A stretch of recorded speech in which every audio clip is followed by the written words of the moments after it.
Olá, está começando o programa Análise Direta com mais uma entrevista importante que nós preparamos para você, diretamente dos estúdios de São Paulo para o Brasil inteiro e mais 55 países. Hoje o nosso assunto é sobre dependência química, um assunto que preocupa a sociedade, o governo e a família. Mas como sair deste problema que atinge o Brasil e o mundo inteiro? Está aqui comigo o psicólogo comportamental Nelson Luiz Raspes, que é especializado em dependência química. Tudo bem? Bem, e vocês? Muito bem, prazer muito bem-vindo. Obrigado, prazer é meu. Prazer é todo nosso. Ainda mais que você falou que costuma assistir o programa da gente. Com certeza, com certeza. Estamos felizes em recebê-lo. Obrigado, eu também. Bom, dependência química é um assunto aí que preocupa muitas famílias, né? A gente tem, aqui em São Paulo, por exemplo, um problema bem sério, né, relacionado com isso, principalmente aqui no centro de São Paulo, né? Haja vista que o que mais se pega hoje em dia é a Cracolândia, né, que é o foco principal hoje, que tão agravante que a coisa chegou. Então tem um trabalho muito forte em cima disso. Eu conheço várias pessoas que fazem esse trabalho. É um trabalho muito difícil para você resgatar a pessoa daquela vida que ela está levando. Verdade, porque na verdade muitos não querem sair, né? Na verdade, Patrícia, na verdade muita gente não entende o que é dependência química. Né? Por exemplo, vamos partir do princípio de que a dependência química é uma doença incurável. Tá? Ela é uma doença incurável, mas ela é preventiva. A gente trabalha no sentido de prevenir. Então, o que seria a dependência química? Cigarro também é dependência química, por mais que não pensem que seja. Muita gente diz que não tem nada a ver. O álcool, que é uma das doenças que mais matam no Brasil hoje em dia, se não for a que mais mata no Brasil hoje em dia, junto com o câncer, praticamente. E entre outras drogas que eu vivo falando que estão crescendo cada vez mais. Quer dizer que não é só, dependente químico não é só aquele que é viciado em drogas, né, ilícitas, e sim em cigarro e álcool também. Também porque, na verdade, como dizem, né, todo mundo, aonde vai uma festa, um aniversário, seja de criança, seja de adulto, um churrasco, tem que ter bebida. Onde não tem bebida, parece que não tem festa. Verdade. Entendeu? Eu acho que é até mais difícil de libertar a pessoa, né? O álcool, ou não? Não, como é uma droga socialmente aceita, então é normal. Só que as pessoas bebem, os adolescentes hoje estão bebendo muito mais, sem se darem conta dos malefícios que isso ocasiona futuramente. E pior que eles associam a bebida com outros químicos. Por exemplo, energético é muito comum. Porque se você mistura uma vodka, um uísque com energético, você vai ficar muito mais ligado, você vai ficar muito atento e vai ficar mais alegre, eufórico e que dura por horas. E isso muitos jovens fazem, né? A maioria. A maioria bebe isso? A maioria. E quais são os malefícios que isso pode causar? A mistura da bebida com o energético, por exemplo? Bom, se a gente for falar no aspecto físico, começa a trazer taquicardia, coração muito acelerado, pensamento muito acelerado, a pessoa fica inquieta, fica muito agitada, ela não consegue ficar quieta num canto, parada, e aí ela vai misturando com outras coisas também. Por exemplo, a cocaína.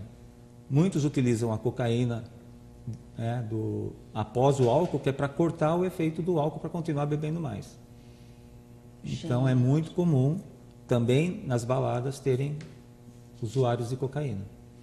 E eles bebem de tudo hoje em dia, desde aquelas cachaças mais baratas, dos uísques até mais caros. E eles não medem quantidade. Para eles o que eles querem é a brisa que eles falam, né? Que é aquela coisa do euforismo, de alegria, de sair da realidade, de fugir um pouco. E essas duas, e o álcool junto com a maconha, né, também citando agora, são aquelas drogas portas de entrada, para que a pessoa venha eventualmente a desenvolver outra necessidade de outros químicos. Porque o que acontece? Nós temos uma coisa que é chamada tolerância. Nosso organismo tem um nível de tolerância. Conforme esse nível de tolerância ele vai subindo, a pessoa ela não vai ter o mesmo efeito, então ela precisa começar a utilizar outras coisas para ter o mesmo efeito que ela estava tendo antes. E assim é que vai causando a dependência e o vício, né? Sim, sim. Porque a dependência caracteriza-se a partir do momento que a pessoa ela não consegue ficar sem o seu objeto de desejo. Entendeu? A partir do momento que ela percebeu que, por exemplo, isso daqui, digamos que fosse um copo com cerveja, e ele sabe que a cerveja vai tirá-lo de uma timidez, de uma situação de vergonha, então ele vai passar a consumir. E inconscientemente ele vai se tornar um adicto, né? Que é o termo que a gente usa para dependência. E agora, quem tem dependência química, então, você estava falando que é uma doença que não tem cura. Não, não tem. Como que a pessoa percebe? Qual é a diferença de uma pessoa que, por exemplo, bebe ocasionalmente numa festa e aquele que já está com dependência? Então, essa pergunta ela é muito frequente, né? Porque as pessoas acham que pelo fato de você não beber a semana inteira e chega de sexta a domingo você enche a cara, isso não é alcoolismo, mas é. Porque ela sabe que toda sexta, sábado e domingo ela vai ficar, como a gente usa o termo, né? Vai ficar virada bebendo e consumindo aquilo que gosta. Entendeu? Então, não é aquele que bebe somente todo dia, é aquele que faz uso contínuo todos os finais de semana. Agora, lógico, numa festa, num aniversário, algum evento socialmente, isso necessariamente não caracteriza. Mas tem pessoas que às vezes sentem necessidade de beber, mas que não desenvolvem a dependência química. Então, eles, vamos dizer, têm um perfil meio que alcoolista, o que é diferente de alcoólatra. Alcoólatra é aquele que precisa. Qual a diferença? Então, alcoólatra é aquele que faz, ele sente a necessidade do uso. Sente, porque ele não consegue ficar sem. O alcoolista é aquele que sabe que a bebida, de uma certa forma, vai liberar algumas emoções, algumas características dele, mas ele entende que é um malefício para ele, que ele não pode fazer uso daquilo, porque ele vai continuar no vício. Entendeu? Então ele usa em alguns momentos, mas isso também, se ele não tomar cuidado, ele começar a misturar outras coisas, ele pode desenvolver como todo mundo. E o pior não é isso, né? O pior é que não é só o álcool, tem muita coisa por trás aí que as pessoas consomem quando não tem o álcool lícito, né? Então, tem uns exageros aí que a gente trabalha, como eu trabalho no hospital psiquiátrico, que eu trabalho com esse público, eu ouço muitos relatos assim absurdos. Então, se não tem o álcool de preferência, que ele gosta, uma cerveja, uma vodka, um whisky, nós chegamos ao cúmulo, por exemplo, de pessoas que bebem, por exemplo, perfume. Meu Deus. Perfume, álcool gel. Meu Deus. Tamanha é a necessidade que a pessoa tem. Sim, álcool de limpeza. Gente. Não, tem mais. Impressionante. Que Calma mais? que tem mais. Vamos pegar metade desse copo de água e metade de etanol. Também. Meu Deus. Porque aí ele já está em caso crítico já. Em caso crítico. Então, metade do copo é água, metade do outro copo é etanol. De posto de combustível. Como que eles conseguem? Eles pagam por fora. Eles dão um dinheirinho para o frentista lá por fora, e o frentista escondidinho pega uma garrafinha de água aqueles de 250 ml, coloca metade lá, ele está com uma garrafinha de água, mistura lá e toma. Meu Deus, isso deve fazer um mal terrível. Não, porque corrói tudo, né? Corrói tudo dentro da pessoa. E para eles aquilo é normal, Não é que é normal, é que ele já perdeu o controle do vício. Ele já não tem mais o controle sobre seus atos. Então, também caracteriza-se por isso, quando ele perde o controle de seus atos. E aí, provavelmente, se ele está em tratamento ou a família esconde álcool deles, eles acabam fazendo essas coisas, né? Eles bebendo acabam... perfume, bebendo... não tem aquela história de que a pessoa, quando quer beber, esconde da família embaixo da lavanderia, da geladeira, em algum cantinho assim, como alguns compulsivos por compras escondem as compras que é para o marido ou a esposa não ver. É bem assim. Eles sempre dão um jeitinho para alguma coisa. Eles manipulam, eles induzem, eles chantageiam, eles fazem de tudo para conseguir o que querem. E você estava falando no começo da entrevista que os jovens estão começando a beber cada vez mais cedo. Cada vez mais cedo. Me fala alguns exemplos que você vê lá no hospital que você trabalha. Então, por exemplo, hoje em dia, aliás, está tudo começando mais cedo na adolescência, né? Desde a questão da sexualidade quanto a questão da bebida. Recentemente eu atendi um adolescente de 15 anos em que ele foi internado compulsoriamente, porque ele já estava num grau de dependência e que ele já estava até furtando carro, moto e bicicleta dentro do condomínio onde ele morava. Meu Deus. Aí ele pegou uma moto uma vez, a polícia deu o flagrante, aí ele foi internado judicialmente, ficou 3 meses internado judicialmente. E aí eles partem para o roubo, eles partem para outras coisas. Mas, por exemplo, crianças com 10, 11, 12 anos de idade, é muito comum eu ouvir falar em pacientes já adultos, mais maduros, tal, que começaram a beber junto com os pais, com o pai, quando tinha festas, porque tem aquela velha história da espuminha, que não tem problema, é homem, tem que beber mesmo, entendeu? Então, a partir daí que a coisa começa a vir, desde que também tenha um perfil de alcoolismo na família. Um pai e uma mãe que seja alcoólatra, porque acaba sendo É hereditário? É hereditária, é uma doença geneticamente transmissível, tá? No sangue. E eu me baseio muito também pelo comportamento, porque a criança copia muito o que os pais fazem, mais do que fazem do que falam. Não adianta eu falar para você, filho, não bebe quando você está enchendo a cara lá de cerveja. E pede para o filho comprar cerveja ou cigarro. Tem muita gente que pede mesmo. Tem, hoje é muito comum. Sim. Uma vez eu vi uma foto que eu recebi pelo Facebook de uma mãe segurando um bebê que não tinha nem 1 ano, dando cerveja na garrafa na boca da criança. Meu Deus! Você vê de tudo. Infelizmente você vê de tudo nessa... Que absurdo fazer isso, né? Isso criou uma polêmica na época que eu mostrei essa foto nas minhas redes sociais, que o pessoal queria até processar a mulher. Mas a gente não sabe onde ela mora. Muito provavelmente, pelo que me constava na época, ela é uma pessoa do Nordeste.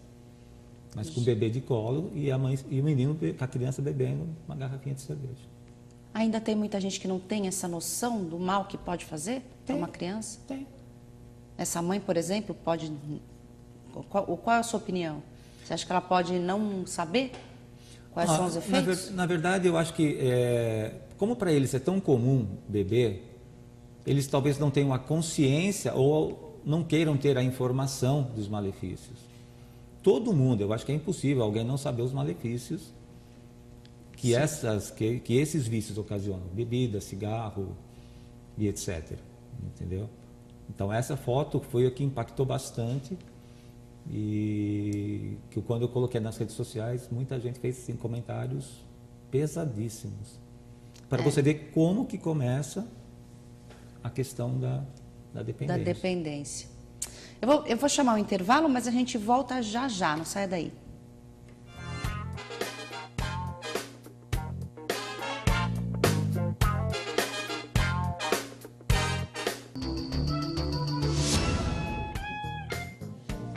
Estamos de volta com o programa Análise Direta. Eu estou conversando hoje com o psicólogo Nelson Luiz Raspes. Ele é especializado em dependentes químicos. Isso, e múltiplas compulsões também.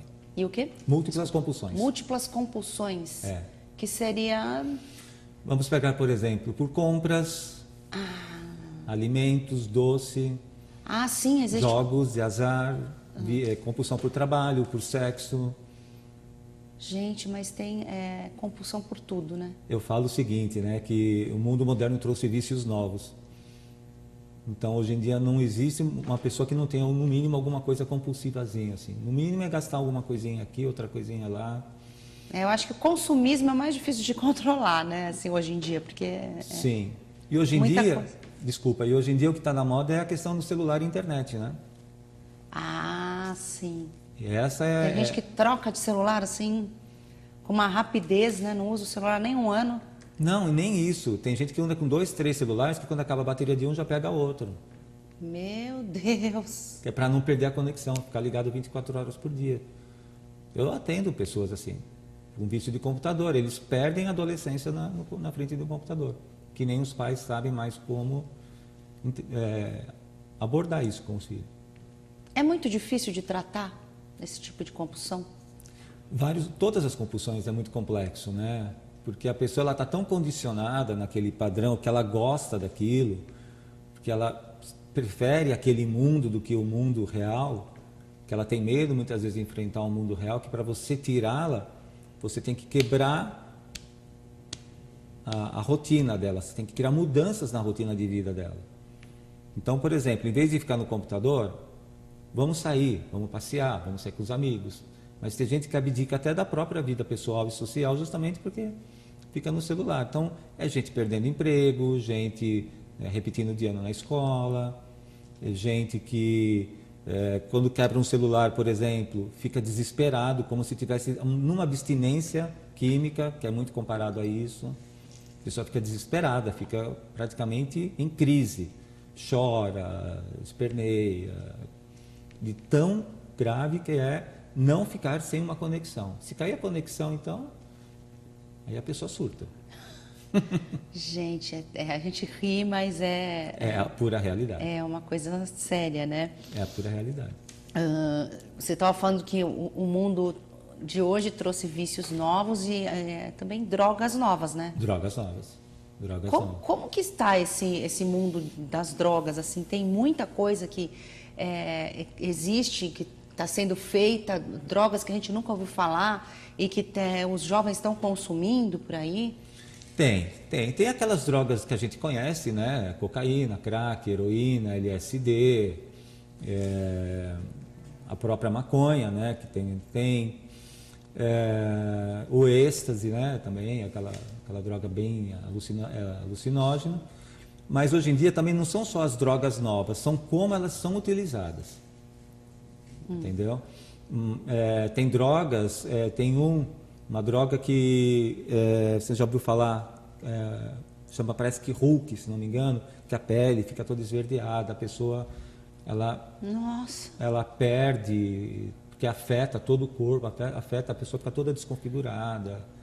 Nunca ouvi dizer. Fica acelerada. Sais de banho, por exemplo, é uma droga conhecida como sais de banho, que deixa a pessoa completamente acelerada, incontrolável, ela fica se jogando no chão, fica parecendo uma criança autista, fazendo comportamentos desse movimento, e ela só para a hora que passar o efeito, ou se alguém consegue resgatá-la e dar um sedativo. Hoje em dia, o que está sendo muito comum entre os jovens, por exemplo, alguns absurdos, né, que a gente tem observado, por exemplo, o Tang, não é um saquinho de fazer suco? Eles estão cheirando em forma de cocaína. Eles fazem carreirinha. Tang? Meu Deus, mas tem algum efeito alucinógeno? Tem. Eles ficam acelerados, alegres, eufóricos. É o que eles demonstram, é o que eles dizem. Então eles cortam como se fosse uma carreirinha de cocaína mesmo, pegam um canudinho, vai lá e cheira. Só que depois de cheirar, isso já machuca os seios nasais e provoca sangramento. Essa é uma delas. A outra, por exemplo, colocar LSD no olho. Meu Deus. Que é para dar um efeito mais rápido no sangue. No olho? No olho. Aí a pessoa abre o olho, e como é bem pequenininho, então a pessoa consegue colocar. Meu Deus. A pessoa entra em alucinação assim que ela não sabe nem onde ela está. Atualmente é colocar vodka no olho, pingar uma gota de vodka no olho, que é uma moda que está vindo lá dos Estados Unidos. Meu Deus, que coisa maluca, e não? Isso pode dar até perda de visão, no mínimo um transplante de córnea. Meu Deus. E tem mais ainda, né? Que mais? Tem mais. Dá até medo de de perguntar, né? Mas é bom a gente falar porque tem muitos pais que não sabem. É bom conhecer para ficar atento, né? Quem tem filho adolescente, filho jovem, filho pré-adolescente, porque você está falando que até com 12 anos tem já até crianças menos. usando, né? Até menos. Até menos que 12 anos? Até menos. Meu Deus. Até menos. O mais grave que eu tomei conhecimento recentemente é usar metanfetamina em formato líquido injetado pelo ânus. E qual é a... Então, que é justamente para ter um efeito... Para ir mais rápido. Para ir mais rápido. Eles dizem que é para ir mais rápido. eles mesmos se auto-injetam. Metanfetamina. Metanfetamina Que é um alucinógeno fortíssimo, é uma droga pesadíssima, que mata. Como que eles conseguem isso? Olha, Patrícia, eu digo o seguinte, né? Porque eu já venho conversando isso com muita gente, e para mim não é para mim é uma constatação, não é nem um pessimismo. Para mim, as drogas elas já estão legalizadas faz tempo, porque está tudo liberado aí fora. Porque o acesso é muito fácil, não tem qualquer local, aonde você for, que não tenha acesso. Qualquer faculdade, qualquer escola do estado, qualquer empresa, qualquer lugar tem droga. Então as pessoas andam fumando maconha normalmente na rua. Ah, sim, isso eu vejo bastante. Quando Aqui pelo centro tem muita gente. Então, quando eu tenho os pacientes que estão em recuperação, eles relatam que cheiravam cocaína na rua, coisas desse tipo. Então, por mais que falam que é proibido, que tem que legalizar, essa questão da maconha, por exemplo, mas só falta senão uma declaração, porque todo mundo que eu conheço usa. É difícil você não achar uma pessoa que não tem usado ainda. Como para beber também é muito comum. É que o acesso é muito fácil, né? Extremamente fácil. Tem muita gente, entre os próprios adolescentes, colegas deles que vendem, não tem? Tem. Principalmente a maconha, que é uma droga muito barata. Um cigarro de maconha custa aproximadamente R$2. Então eles já compram feito, enroladinho, bonitinho, custa R$2. Aí, mas normalmente eles pegam como fosse um pacote, que dá para durar, dependendo do quanto ele usa, dá para durar meses. Um pino de cocaína pode custar hoje em torno de R$15, R$20. 100 gramas de cocaína. Se não for mais. Mas tem aquelas mais baratas que eles falam que não é de boa qualidade, né? Então, só que hoje em dia, o que acontece?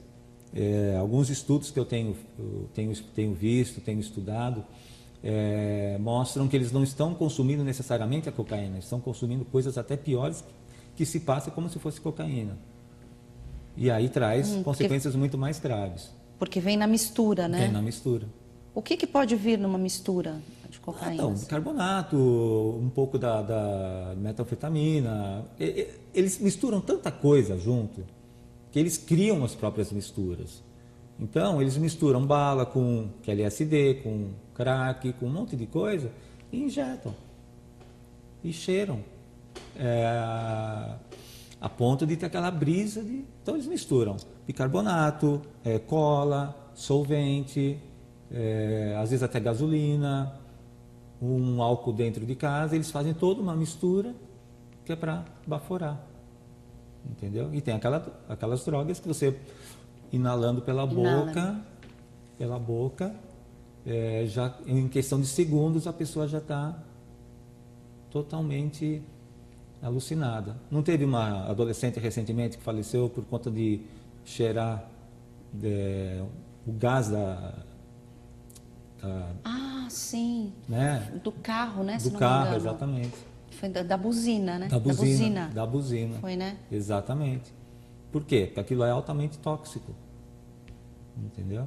Mas aí os pais vão culpar quem?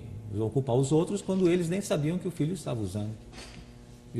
Eu, por exemplo, não tinha nem essa informação de que o gás da buzina pudesse causar algum efeito alucinógeno ou coisa parecida. O lança-perfume também.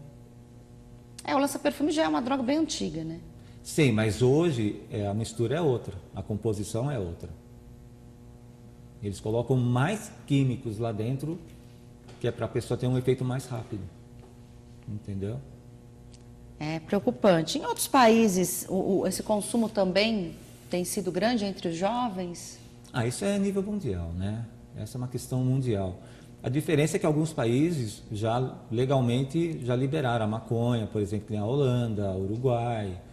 Nos Estados Unidos existem já lojas que vendem produtos mesmo, fabricados com a maconha, bolo, chocolate, suco, salgados, que é vendido normalmente, que se fatura milhões de dólares.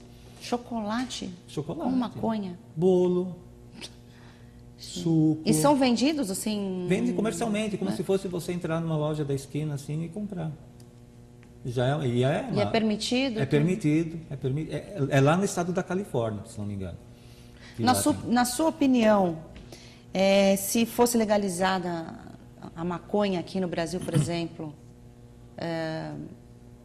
a situação ia melhorar ou piorar? O número de pessoas dependentes químicos, de pessoas que têm problemas com drogas, com álcool.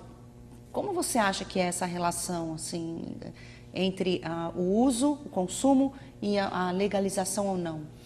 Bom, para mim, legalização nunca deve ser feita. Eu também eu concordo. Por mais que digam que é muito comum os adolescentes falarem que maconha não faz mal, que é tão danoso quanto o cigarro, que isso são frases que eles utilizam para se defenderem, na verdade, né? Mas a questão é que a maconha ela tem o canabidiol e substâncias utilizadas para fins medicamentosos, como tem o opioide hoje, que também é utilizada como efeito analgésico, correto? Mas para mim, na minha opinião, eu acho que mesmo legalizando a maconha, a tendência, pelo que eu observo, até pelo hospital onde eu trabalho, que vira todo mês ele vira lotado de pessoas internadas, é que a tendência é continuar. Ou aumentar, né? Aumentar, sim. Porque daí, se for legalizado, você vai poder comprar em locais públicos. Né? Uma banca de jornal.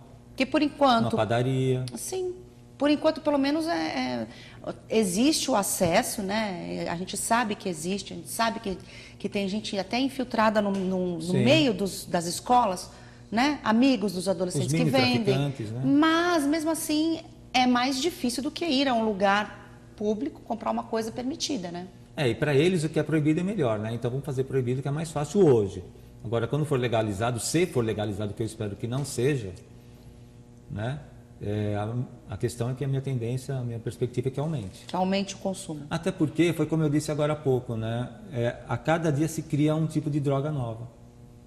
A cada dia eles inventam algum tipo de droga nova. Essa do álcool no olho é a mais recente.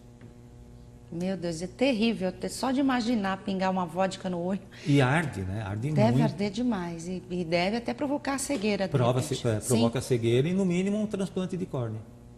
Meu Deus. A melhor das hipóteses. Que perigo. Eu vou fazer mais uma pausa, mas a gente volta já já, falando mais sobre esse assunto, ok? Não saia daí, a gente volta já já.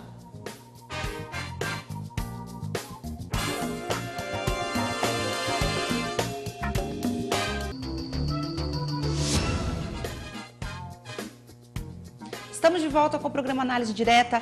Hoje eu estou conversando com o psicólogo Nelson Luiz Raspes, que é especializado em dependência química e compulsões múltiplas. Vamos dar umas dicas para os pais, né? Não são, em primeiro lugar, não são só os jovens, adolescentes que são de famílias de menor poder aquisitivo, né? Sim. Que estão usando essas drogas. Sim. Hoje em dia não tem mais socioeconômico e cultural. Não tem. Por isso que a maconha, por exemplo, que é tão baratinha. Né? Então, o consumo da maconha cresceu muito ultimamente, como o álcool também cresceu absurdamente, inclusive para as mulheres. Né? As mulheres também estão bebendo tanto quanto os homens. E como é de fácil acesso e, teoricamente, é um pouco mais barato, então não tem mais classe socioeconômica ou cultural, isso não existe. Onde você for, você vai encontrar alguém que vai estar consumindo de alguma forma.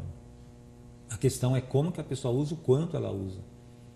Porque ela não tem noção do quanto ela gasta, o quanto ela já desperdiçou de dinheiro, o quanto ela já jogou dinheiro fora. A questão, que acho que é importante falar para os pais, como vocês estavam falando, esse tipo de público é o que nós chamamos de codependentes. Os codependentes são aquelas pessoas que sofrem diante de uma doença de um familiar e querem protegê-lo, querem fazer de tudo para a pessoa não ter mais que passar por isso, vivem controlando a vida da pessoa, vivem controlando o celular, carteira, telefonemas, tudo, conta bancária. Mas é um tipo de doença que afeta a família, que a pessoa também tem que ser tratada, a família tem que ser tratada. Porque a família não pode assumir que tem aquela coisa de assim, não, eu vou ajudar você a se curar, quando a pessoa não quer.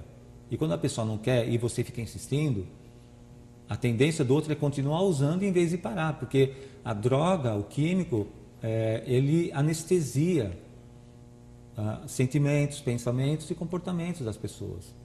Porque na medida que ela perde o controle do consumo, ela já não responde mais por si mesma. Então a pessoa ela tem que assumir que ela tem um problema e que ela queira ajuda. Agora, para uma família querer que a pessoa se trate quando uma pessoa não quer, aí fica mais difícil. Por isso que tem as internações compulsórias. Então a questão da codependência também é muito séria. É muito séria, porque os pais não têm noção, eles acham que isso nunca vai acontecer com os filhos deles, eles acham que isso jamais vai passar, de qualquer forma. Alguns fazem vista grossa, fingem que tudo bem, outros permitem que os filhos... então fuma dentro de casa, é melhor do que você fumar lá fora, então acabam sendo meio que semi-liberais nesse sentido, mas que também não está correto. Então a família tem que buscar apoio. Esses grupos de anônimos, por exemplo, tem Alcoólicos Anônimos, Narcóticos Anônimos, tem grupos para familiares e adolescentes que tenham pais usuários também. A família então se torna tão doente quanto? Tão doente quanto, exatamente. E precisa procurar então um apoio profissional. Sim, no caso é uma ou terapia... desses grupos...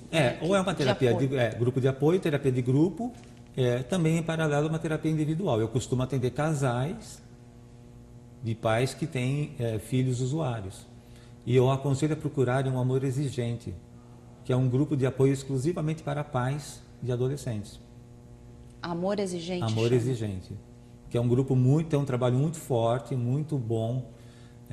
Conheço pessoas que trabalham nesse ramo e eles fazem um trabalho muito sério de orientar os pais de que eles têm que entender de quem é responsável em querer se ajudar é o outro e que eles são impotentes perante a resistência do filho, de que o filho vai continuar usando independente se eles quiserem controlar ou eles podarem alguma coisa ou não. Porque, como a gente falou no bloco anterior, eles sempre vão querer dar um jeitinho. E eu sempre falo, quanto mais você pressiona, e ele não vai saber lidar com a pressão, mas ele se afasta de você e vai continuar usando aquilo que ele quer. O modo correto, então, de agir é como? É ter uma conversa com o jovem, já levá-lo para algum atendimento profissional? Qual é o melhor jeito de... Na verdade, a gente sempre orienta que quando a família sabe da existência da doença, que procure manter a calma. A gente sabe que pode parecer simples, falar é fácil, né? Porque a gente não sabe que vai passar por essa situação. Mas a gente pede calma, paciência, e a gente chama os pais para conversar, para saber como eles vão orientar os filhos. Mas, lógico, o que eu observo muito nessa questão, Patrícia, o que está acontecendo muito nos lares hoje em dia, fazer um outro alerta também, é a falta de diálogo dentro do próprio ambiente familiar, porque os conceitos familiares mudaram muito. Então, os adolescentes hoje em dia, eles batem mais de frente com os pais. Sim. Eles peitam os pais, xingam. Sim, não tem mais aquele vínculo afetivo. E o respeito mesmo, né? O respeito, o medo até que a gente tinha de... imagina, jamais a gente destratava os pais. E hoje a gente vê muitos jovens realmente respondendo à altura, xingando os pais. Exatamente. Então, eu prego muito a questão do diálogo. Que com essa moda da internet, o diálogo também acabou se afastando muito a questão da família. Mas o que a gente parte do princípio é que a família converse. Eu indico livros, palestras para assistir na internet, palestras presenciais em alguma escola, em alguma instituição, para eles tomarem ciência e conhecimento profundo do que é a doença. Porque é um impacto muito grande quando os pais sabem que tem um filho usuário dentro de casa. Não deve ser fácil. Nada. Né? Deus me livre. Bom, o nosso tempo está terminando. Já? Foi rápido, né? Muito rápido. Bem rápido. Eu já vou te convidar para voltar. Volte para a gente falar mais sobre o assunto. Com o maior prazer. Queria fazer um programa aí para dar dicas para os pais que não deu tempo, acabou não dando tempo da gente falar, né? Uhum. Dicas de como perceber, né? Se está achando o filho meio estranho, aí quais são os sinais que os pais podem ver nos filhos que têm essa dependência. E eu já te agradeço e já está convidado então a voltar. Eu que Vamos fazer esse agradeço. próximo programa. Fica só uma dicasinha rapidinho. Observem o comportamento dos filhos, como que está. É sempre observar os comportamentos e as fisionomias, como que eles se apresentam. Eu que agradeço o convite de vocês, foi muito bom, foi muito gratificante e com certeza estaremos aqui em breve. Muito obrigado. Muito obrigada. Quer passar um contato seu para quem estiver em casa e tiver uma dúvida, quiser te perguntar alguma coisa sobre o assunto? Eu vou deixar meu e-mail, né? Podem enviar à vontade, tranquilamente, que é tudo junto, nelsonpsico, de psicólogo, @hotmail.com. Ok. Ok? Muito obrigada. Eu que agradeço. Foi um Agradeço prazer. você em casa também. Muito obrigada pela audiência. E não se esqueça, entre no facebook.com/programa Análise Direta. Você pode assistir várias edições do programa lá e mandar sugestões pra gente, ok? Um beijo e até o próximo programa.